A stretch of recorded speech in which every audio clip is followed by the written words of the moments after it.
talking about change, Africa is an amazing, amazing playground. It's not for sissies. It's certainly, and we've done the hard yards, and we've been running a network now for 8 years. I was the second employee for the network, and I spent a lot of time in Lagos, in Nairobi, in Kigali, in Accra. So traveling the continent and understanding the business environment in each of these different countries is in itself a challenge, because nothing is, there's no copy and paste solution in the 48 countries that we broadcast to in sub-Saharan Africa. There's and you're huge constantly aware. And you are constantly aware of that.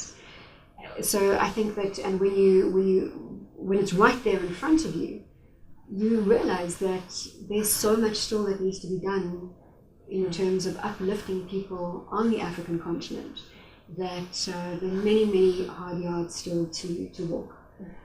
What we've been very fortunate in as a network is uncovering the business story. 8 years ago, when we started broadcasting, it wasn't known Lagos, at all. People were like, no, we're not interested in Africa. What on earth are you talking to? Another famine. Kenya or Nairobi. And now suddenly, 4 years ago, that changed completely. People started phoning and saying, Bronwyn, CEOs would phone and say, I'm in Lagos. Would you mind interviewing me from South Africa? Why? Because people are trying to prove now that they have feet on the ground in different African countries. And you say very specifically 4 years ago. Why? 4 years ago, suddenly Africa became the new Holy Grail in terms of investment destination. From South Africa. Looking from international. And also South Africans saying suddenly, maybe there isn't that much growth left in South Africa itself, so it's coming out of Nigeria, which has got 165 million people. Nairobi and East Africa is also a hugely viable investment opportunity.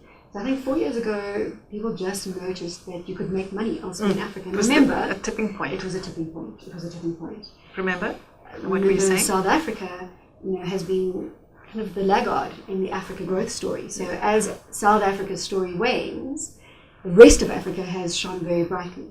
And people in the business community are always looking for the next best opportunity, return on investment, and that certainly has been the rest of Africa. Although, again, I say it's not easy, and we look now at MTN and what's happened with MTN and the $5.2 billion fine, and Woolworths is another example of a company that decided to spread outside of South Africa, established in Nigeria, and then basically got out of Nigeria very quickly again.